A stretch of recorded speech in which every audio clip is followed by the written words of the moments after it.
Most people have no clue what they're walking into when they start in sales. You might be thinking many things right now, but here's the truth. Your first 365 days in sales are so important. It could break you or it could build you. And what happens in that first year determines a lot. In this video, I'm going to walk you through what to really expect in your first year. Not the polished version, not the highlights you might see online, but the raw, unfiltered truth. The stuff I wish someone told me. Just so you know, this could be when you're starting something in a whole new industry.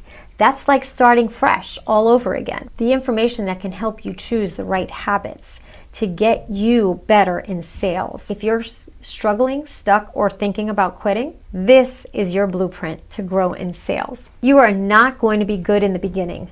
No one starts out as being natural. You will stumble. You will get rejected. You will lose deals you thought were guaranteed. And that's okay. It's not a sign that you're not meant for this. It's a sign that you're new. Let yourself be bad before you're good. The first 30 to 90 days, it's not about being perfect. It's about showing up and learning faster than everyone else. Number one, you will suck at first. So let's just be clear.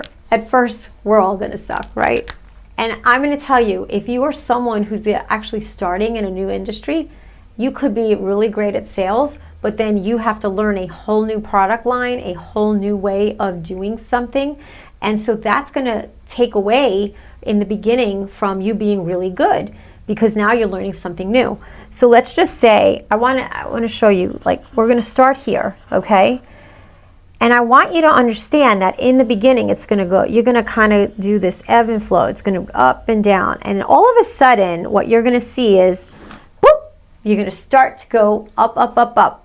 And that's gonna come from practicing, training, learning to record yourself and overcome those objections over and over and over, role playing in advance. As you role play and you start to practice and perfect what your presentation is, then you're going to start to notice that instead of having these valleys, you're going to actually have more of the peaks.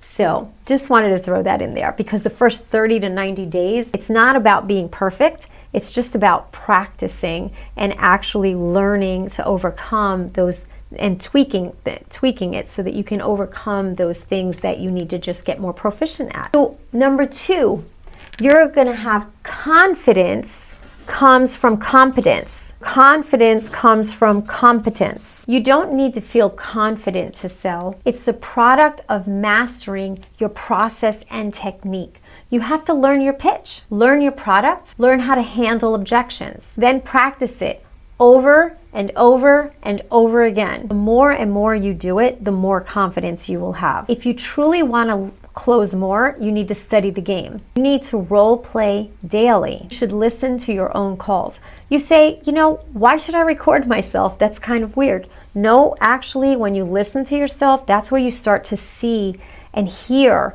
how it is that you're speaking. Because let me tell you, if the one thing that I know that you can actually tell if somebody's smiling on the other side of that call, and this is something I've taught for many years, you should try having a mirror right in front of you when you're on a call, because what you are projecting out to the client is what they're able to hear on the other end. So that is super important. If you've never practiced smiling, that is one key indicator that you do not understand that the person on the other side, although they cannot see you, they can hear you. They can hear your smile. They can hear how it is that you're projecting to them. And so by recording yourself, you're able to actually hear yourself and make those corrections and tweak it. You can actually easily learn this by recording yourself. And then what'll happen is you'll be able to track all your numbers, and you'll have those key indicators. Track all your numbers. You will find that it's worth it. 3, rejection is data. So many times we think rejection, oh wow, they've rejected me. They're not rejecting you, first of all. They're rejecting the product. We haven't maybe overcome some things. So rejection is the other one. It actually gives you data. Don't take it personal. It's just data. You're going to hear no 100 times more than yes. especially in year one. Most people quit because they take rejection personally, but rejection isn't about you. It's feedback, it's information. It tells you what you missed, where you hesitated, and who wasn't qualified. So stop taking it to heart. You have to start taking it in and learning from it. That's how you're going to learn and get better faster than others. Okay, so number 4, you're gonna like this one. Because your income is tied to the follow-up. So, want to make some more income? Do some more follow-up. Want to know what your real money is tied to? Not the first call, not the first demo, it's the follow-up. Most deals are closed in the 5th to 12th interaction, but most rookies give up after 1 or 2. Not just the classic, hey, just checking in. You build trust over time, and trust closes the deals. But let me tell you this, none of this is going to matter if you let your emotions take over. Because here's the thing, part of the reason why we go up, because you get really excited because you might have sold a deal, and then all of a sudden you go down because, oh my goodness, we lost a deal, and then you go up and, oh, I sold a deal, oh, lost a deal, or you got rejected. All of that is going to play with your emotions. But if you let that happen, that's going to affect this income, right? So what you practice is going to help to make you more confident. So then the 5th thing is emotions. You want to really be keeping your emotions in check. You'll have deals that actually fall through. There are some that will fall through right at the last minute where you were so excited, you knew you had this deal, you knew you were going to close this deal, and boom, the bottom drops out. You'll wonder if if you're cut out for this. That's always the question that you'll ask. But I'm going to tell you, if you really actually put in your mind that quitting is just not an option, then that won't even be a thought.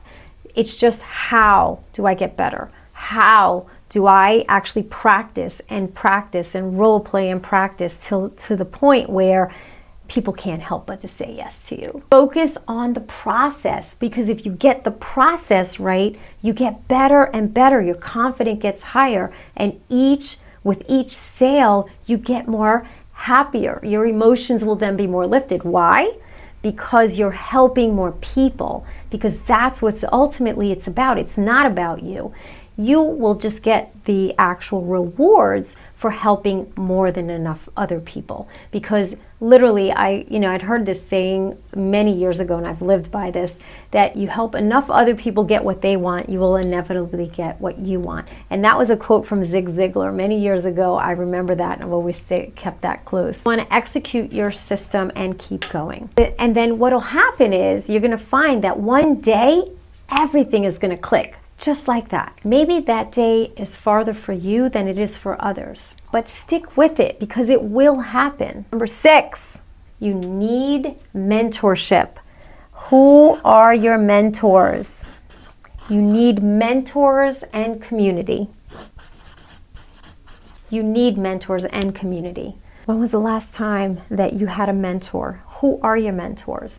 Don't do this alone. If you're in a company, find the top rep and shadow them. If you're on your own, hire a coach. Join a community and ask for feedback. People who go solo actually go slower versus the people who actually ask for the help. Surround yourself with people that are better than you. Learn from them, do what they do until you figure out what's good for you.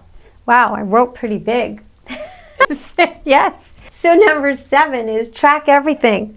This is a really big one. Most people don't realize that tracking is actually super important. So you want to track everything. Now I have to tell you, this is probably one of the things that I've been challenged with in the beginning of my walk. In each area, when I went into sales, you thought, you're so busy with the learning that you forget that by tracking, you can actually see where your improvements are.